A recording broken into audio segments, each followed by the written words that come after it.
Assalamualaikum warahmatullahi wabarakatuh. Nama saya Alvina Rahmawidianti. Di sini saya akan menjelaskan tentang GAGI. Gambaran GAGI atau gangguan akibat kurang iodium.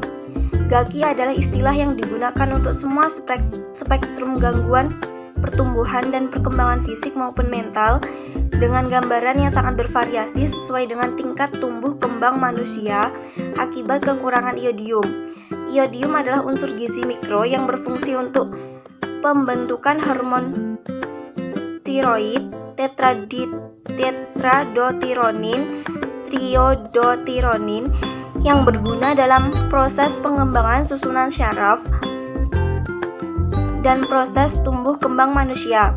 WHO, UNICEF, dan International Council for Control of Iodine Deficiency Disorders atau ICID merekomendasikan kebutuhan iodium per hari 90 gram pada anak usia 0 sampai 59 bulan, 120 gram pada usia di atas 12 tahun, serta kebutuhan tertinggi pada wanita hamil dan menyusui sebesar 250 gram. Bila asupan iodium tidak terpenuhi sesuai yang direkomendasikan, kelenjar tiroid tidak akan mampu mensintesis hormon tiroid dalam jumlah yang cukup, sehingga menyebabkan kadar dalam darah menjadi rendah atau hipotiroid. Hal ini menjadi faktor yang berpengaruh pada gangguan perkembangan otak dan efek berbahaya lainnya. GAGI diketahui mempunyai kaitan erat dengan gangguan perkembangan mental dan kecerdasan. Oleh karena itu, semakin besar angka prevalensi GAGI di Indonesia, maka akan menghambat pembangunan SDM di Indonesia. Assalamualaikum warahmatullahi wabarakatuh. Di sini saya akan meneruskan presentasi dari Mbak Alvina. Saya akan membahas tentang faktor penyebab gangguan akibat kekurangan iodium atau biasa disebut dengan GAGI. Yang pertama adalah asupan iodium dalam tubuh. Status gizi yang buruk dapat menyebabkan terjadinya GAGI. Pada seseorang yang kekurangan gizi, maka akan mengalami defisiensi iodium, protein, selenium, dan zat-zat lainnya. Jika tubuh kekurangan salah satu gizi tersebut, terutama iodium, maka kemungkinan terjadinya GAGI pada seseorang akan sangat besar. Menurut Michelle J. Gibney dalam buku Public Health Nutrition, asupan iodium dari makanan dikategorikan dalam 4 kelompok umur, yakni sebagai berikut. Yang pertama adalah pada bayi umur 0 sampai 59 bulan membutuhkan 90 mikrogram per hari asupan. Dua adalah anak sekolah yang mempunyai usia 6 sampai 12 tahun mempunyai kebutuhan asupan yaitu 120 mikrogram per hari. 3. Anak-anak yang memiliki usia lebih dari 12 tahun dan dewasa membutuhkan 150 mikrogram per hari. Dan yang terakhir adalah ibu hamil dan menyusui membutuhkan lebih banyak yaitu 200 mikrogram per hari. Yang kedua yaitu bahan pangan goitrogenik. Kekurangan iodium merupakan penyebab utama terjadinya gondok. Namun tidak dapat dipungkiri bahwa faktor lain juga berperan. Salah satunya adalah bahan pangan goitrogenik.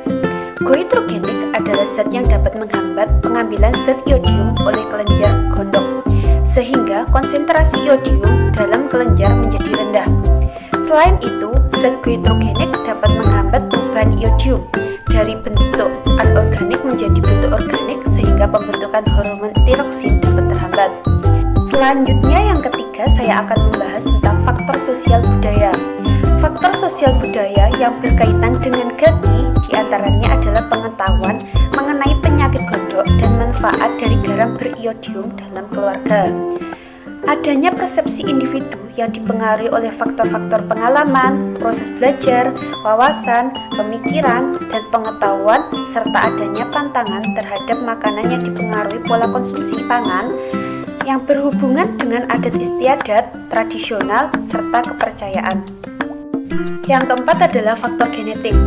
Studi terhadap kembar monozigot menunjukkan bahwa pembesaran kelenjar gondok pada mereka yang terkena kekurangan iodium mempunyai hubungan dengan faktor-faktor genetik.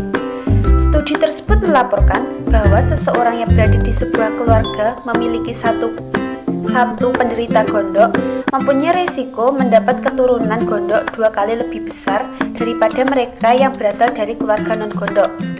Risiko ini meningkat 4 kali pada mereka yang memiliki 2 atau lebih anggota keluarga yang menderita gondok. Yang kelima adalah faktor ekonomi. Tingkat pendapatan dapat menentukan pola makanan. Pendapatan merupakan faktor yang paling menentukan kualitas dan kuantitas hidangan. Keluarga dengan pendapatan terbatas kemungkinan besar kurang dapat memenuhi kebutuhan gizi di dalam tubuhnya. Yang keenam yaitu tingkat pendidikan. Tingkat pendidikan formal ibu akan mempengaruhi sikap dan perilaku ibu dalam menerima informasi. Tingkat pendidikan formal ibu berkaitan dengan pengetahuan dan pencegahan gagi dengan konsumsi garam beriodium. Tingkat pendidikan rendah akan sulit menerima dan menyerap informasi yang didapat. Dalam hal ini adalah informasi tentang imunisasi. Sedangkan tingkat pendidikan tinggi akan cenderung lebih aktif dan menjaga pola konsumsi garam beriodium dalam keluarga. Nah, yang ketujuh atau yang terakhir yaitu faktor geografis dan faktor non-geografis. Menurut Joko Mulyanto bahwa gagi sangat erat hubungannya dengan letak geografis suatu daerah, karena pada umumnya masalah ini sering dijumpai di daerah pegunungan. Daerah yang biasanya mendapat suplai makanan dari daerah lain sebagai penghasil pangan, seperti daerah pegunungan yang notabene merupakan daerah yang miskin kadar iodium dalam air dan tanahnya.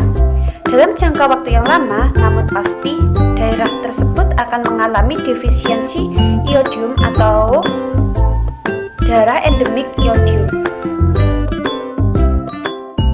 Selanjutnya saya akan membahas kondisi akibat gagi. Gagi dapat menyerang semua dari usia fetus, neonatus, anak-anak dan remaja serta dewasa.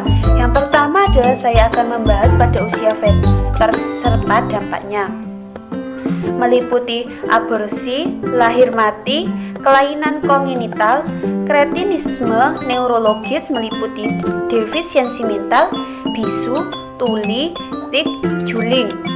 Kretinisme hipotiroid meliputi defisiensi mental, dwarfisme, hipotiroidisme, serta cacat psikomotor.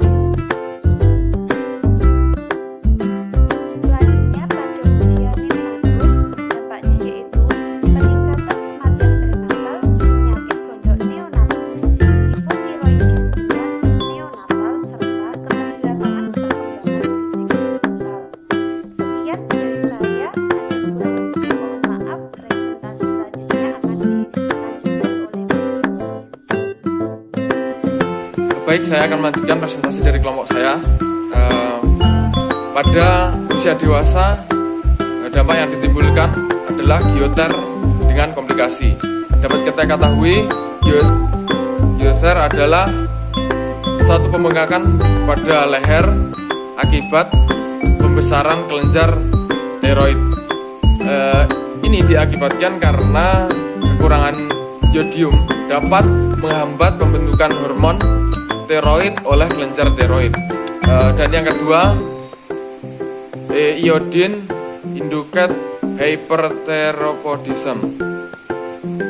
Dapat kita globalkan pada semua usia. Dampak yang ditimbulkan adalah kelainan fungsi mental, gioter, peningkatan kerentanan terhadap radiasi nuklir, hipotiroidism. Baik, untuk selanjutnya gambaran GKI di Indonesia. Program penanggulangan GKI di Indonesia dimulai sejak tahun 1980-an dengan total TGR atau angka gondok mencapai 30%. Untuk selanjutnya pada tahun 1990 menyentuh angka sekitar 27,9% atau TGR. TGR pada tahun 1998 menyentuh angka 9,8 dan konsumsi gram mencapai 62,1%. Pada tahun 2003 TGR mencapai 11,1% dan konsumsi garam 73,2%. Pada tahun 2007 konsumsi garam 60,3% dan pada 2013 konsumsi garam mencapai 77,1%. Baik, untuk yang selanjutnya adalah upaya penanggulangan GKI melalui beberapa strategi, antara lain Universal Salt of Latiation atau USA, atau pembagian garam beriodium untuk semua kalangan, dan pemberian kapsul minyak lodium baik secara oral maupun suntikan atau libodel ke daerah-daerah, dan lodienisasi air minum. Selanjutnya pada tahun 1998 sampai 2003 program intensifikasi penanggulangan GKI atau IPGKI memantau status lodium masyarakat, meningkatkan konsumsi garam beriodium, distribusi kapsul minyak beriodium tepat sasaran, dan pemantapan koordinasi lintas sektoral penanggulangan GKI. Selanjutnya pada 2013 dikeluarkan Peraturan Menteri Dalam Negeri Nomor 63 Tahun 2010 tentang pedoman penanggulangan GKI di daerah, menyebutkan pemberian daerah merupakan penyelenggara urusan pemerintah dalam penanggulangan GKI di daerah. Salah satu isi peraturan ini adalah gubernur, bupati, wali kota menyiapkan kebijakan tentang penanggulangan GKI melalui aspek produksi, distribusi, sanksi, dan konsumsi garam beriodium. Mungkin itu yang bisa saya sampaikan. Untuk selanjutnya akan diteruskan oleh teman saya. Assalamualaikum warahmatullahi wabarakatuh. Saya Slastri dengan NIM 207190114. Baiklah, di sini saya akan melanjutkan penjelasan dari teman saya. Penjelasan selanjutnya yaitu tentang pentingnya iodium untuk menghadapi pandemi COVID-19. Mengapa iodium itu penting? Nah, di sini saya akan membahasnya. Iodium adalah atau merupakan zat gizi mikro yang dibutuhkan oleh tubuh. Jumlah kebutuhan iodium relatif kecil, yaitu kurang lebih sebanyak 0,00004% dari berat badan manusia.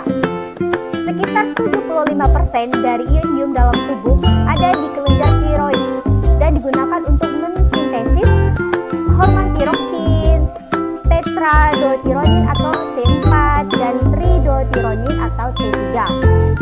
Salah satu manfaat iodium yang sangat bermanfaat di masa pandemi ini yaitu iodium dapat digunakan untuk menguatkan sistem imun dalam tubuh. Hal ini disebabkan karena bakteri dan virus tidak dapat berkembang di lingkungan yang kaya iodium. Ini membuat iodium sangat penting bagi tubuh dari penyakit. Iodium membantu pertahanan yang kuat dengan mengaktifkan antioksidan dan melindungi tubuh dari paparan COVID-19. Di tengah pandemi 19 sangat penting untuk menjaga atau mengkonsumsi iodium bagi tubuh.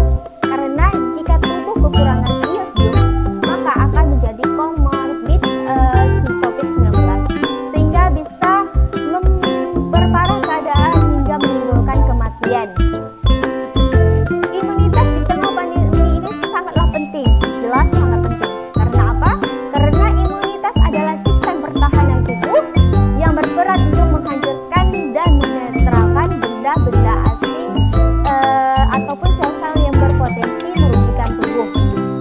mayoritas akan baik jika mengkonsumsi makanan dengan gizi seimbang. Nah, gizi seimbang sudah dibahas pada materi-materi lalu yang dijelaskan oleh Bu Tita.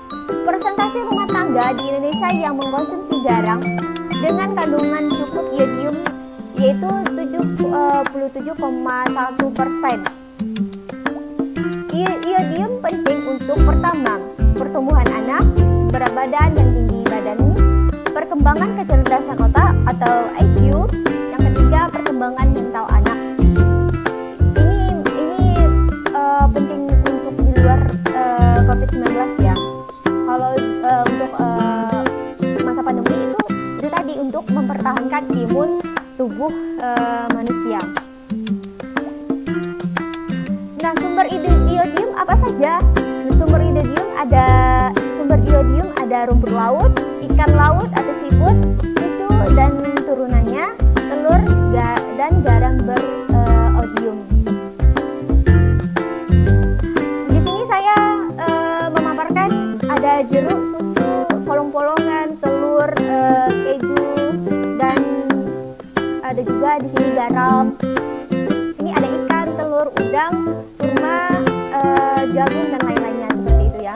Nah, dilansir dari Science Times, para peneliti yang berasal dari Fakultas Kedokteran Universitas Connecticut, para peneliti menguji sampel virus terhadap 3 konsentrasi berbeda. Peneliti menemukan bahwa konsentrasi 0,5 iodium sangat sepenuhnya dapat sepenuhnya menonaktifkan SARS-CoV-2. SARS-CoV-2 itu apa?